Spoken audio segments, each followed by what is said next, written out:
Welcome to the Watering Hole podcast. I'm your host, Mary Riemann.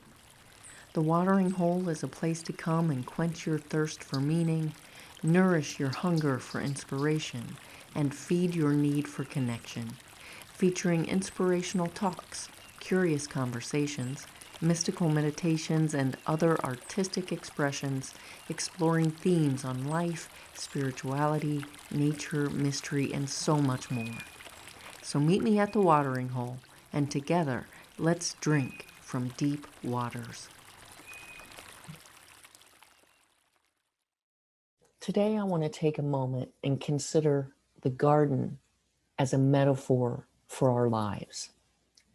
The garden may be our oldest metaphor. The Jewish and Christian story has all of life coming to fruition, including humanity, in a garden, in the Garden of Eden. The fall, when Adam and Eve get kicked out of the garden, is indicative of humanity's disconnection with nature. And from there, as the scriptural stories play out, we see the seeds of desire, envy, greed, murder, adultery, and all that springs from our disconnection to nature and each other take root and play out in the stories that follow it. Stories of wars between nations, tribes, and within families, culminating in our present day reality, where war, fighting, and competition continues to increase division within ourselves, among people, the land, and our relationship with the more than human world. Harmony between people and the land, honoring and protecting the diversity of plants and animals, and the idea of seeds blossoming, ripening, and becoming nutrient, bringing forth beauty and food and sharing it. This is a vision of true community, often referred to in the Christian tradition as the kingdom of God. And we catch glimpses of it in the garden. Anyone who's ever worked a garden knows this isn't a romantic vision. A garden demands hard work, commitment, and vigilance. It requires knowledge and understanding of what makes a rich and nutrient soil, which seeds are best for what conditions, and ongoing tending and weeding. And then bring humans into the mix, and there is sure to be conflict. It's a wise gardener who knows how to prevent an invasive species, person, or group of people from overtaking. And it's a wise gardener who knows what is a weed and what is not. It's a wise gardener who knows which seeds need more water, sun, and shade, and which need less. It's a wise gardener who knows which plants complement and help each other grow, and which need their own space. As a metaphor, the garden reminds us that life is about tending to ourselves, tending to our relationships, tending to the land, and nurturing life in our little plot of this community garden we call the world. The question is, can we tend to what needs tending with love? Not out of duty or obligation or fear, but love. I think that's what it's going to take to reestablish this garden and reclaim it from the briar patch it's become. Think about a briar patch. Figuratively, a briar patch is an intellectual or philosophical issue abounding with seemingly unresolvable problems. Literally, it's a dense thicket of thorny plants or ground made impassable by the impenetrable overgrowth of prickly vegetation. To me, that seems a really good metaphor for the current state of affairs in our world. It's difficult to plant seeds, let alone for them to blossom in a briar patch. And yet there is no garden without seed. Seeds are what are most essential to life, to our sustenance.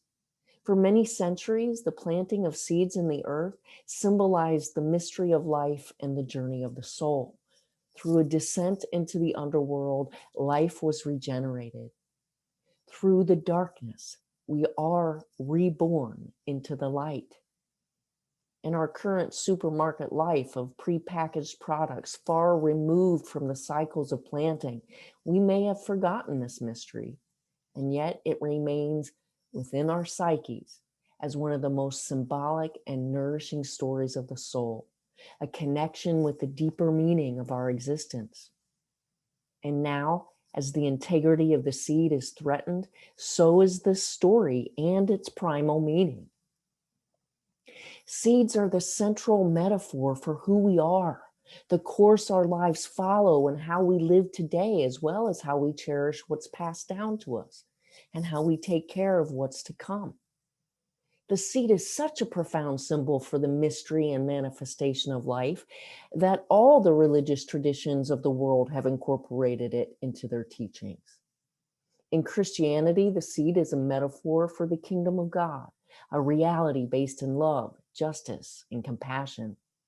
In Judaism, Torah scrolls are decorated with pomegranates, a symbol of the fertility of the promised land. It's said that the pomegranate has 613 seeds, which is equal to the mitzvah or spiritual practices commanded by God in the Torah. Each seed or practice has the potential to awaken the one who engages it. In Buddhism, there's talk about the seed of Buddha nature, bodhicitta, the potential for an awakening that resides in all sentient beings. Cultivating this seed is the basis of all Buddhist practice. In Hinduism, seeds are thrown into sacrificial fires for purification and to call forth abundance. The seed is a symbol of sustenance, nourishment, prosperity, and well-being. In fact, the word Shiva, one of the Hindu names for the divine, means the seed. Shiva is understood to be the eternal and infinite source of goodness and truth, benefiting all. In other words, a seed is one of the best representations that Hinduism could find for describing the powers of the divine. In Native American culture, seeds are considered ancestors and offspring. They're the future and they are the past. They are the mother of life and the circle of life. We nourish this garden every single day with every thought we think, word we speak, and action we take. And they can either be fertilizer or poison. They can either be help or hindrance to our own or another's blossoming. So we need to be careful with our thoughts, our words, and our actions. Do we need to share that criticism or judgment? If we do, can we do it in a way that's life-giving rather than diminishing? Do we need to tell that person that they're doing wrong or how they're not measuring up? Do I need to be meddling in their garden plot at all? Or might I vitalize their effort with encouragement, like water to a flower? Or might we even trust them to grow their dream seed according to their own understanding of what their seed needs, whether it's to my liking or not?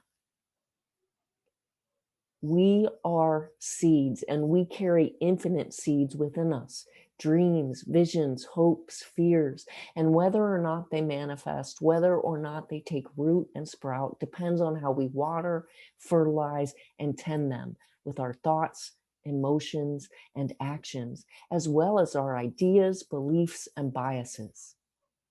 And they grow and blossom or wither and die accordingly. So what seeds are you wanting to plant and nurture in this season of your life? What dream seeds are calling to you, are wanting to take root? What part of your garden needs tending and what part needs to lie fallow and rest and regenerate for future plantings? We never really know which seeds will take root, sprout, blossom, and bear fruit, and which ones won't. And if there's anything I've learned from tending to my own dream seeds, is that once they're planted, you can't really control them. And the garden is no place for a perfectionist. Anytime there's a new seed in a fragile sprout, it requires greater attention and tending than a more mature tree or plant. And as we know, some seeds don't root solidly and others do. Some seed flowers quickly and others require greater patience. But all seeds, whether dream seeds or actual seeds, follow the course of life, death, and rebirth. That's their magic. Seeds are eternal, forever young, always regenerative. Genetically modified seeds whose regenerative power has been stripped are not seeds at all, but merely products bought and sold, used to control people and manipulate the land. And they're hampering Earth's own ability to regenerate and stripping us of much needed nutrients. Scientists have found that vegetables that grow from genetically modified seeds don't carry the same nutrient load, vitamins or minerals, that natural seeds do.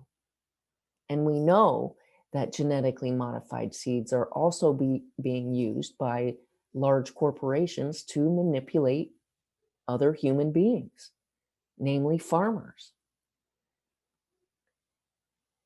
So it serves us well to take this metaphor deeply, even into our choices of what we buy at the grocery store, because it matters. It matters to our bodies, and it matters to the earth, to the ground that we stand upon. The mystic Julian of Norwich, holding an acorn in her hand in the 14th century, said of it, "In this is all that is. In every seed lie the components of all life the world has known from all time to now and into the future. The seed is the beginning and the end, the origin and the completion of the whole plant. Really, of the whole world." As life coach Cynthia Ocelli said, to achieve its greatest expression, a seed must come completely undone. The shell cracks, its insides come out, and everything changes. To someone who doesn't understand growth, it would look like complete destruction. To me, this is a description of our current reality. The shell has cracked on our current reality, and we are seeing many of the systems that once worked come completely undone. And to me, rather than inciting fear, it calls for excitement, because it means that we're at the beginning of new life, new growth, a new season. And what becomes of this garden is largely in our hands, our hearts, and our minds. Now more than ever, the metaphor of the garden invites us to consider just who and what we want to become. We are all gardeners, and it is ours to tend to the ground we find ourselves on, to make this plot in this community garden conducive to life. And we do that by cultivating a spirit of reciprocity with the elements, with the land, and with other people who also have plots in this community garden.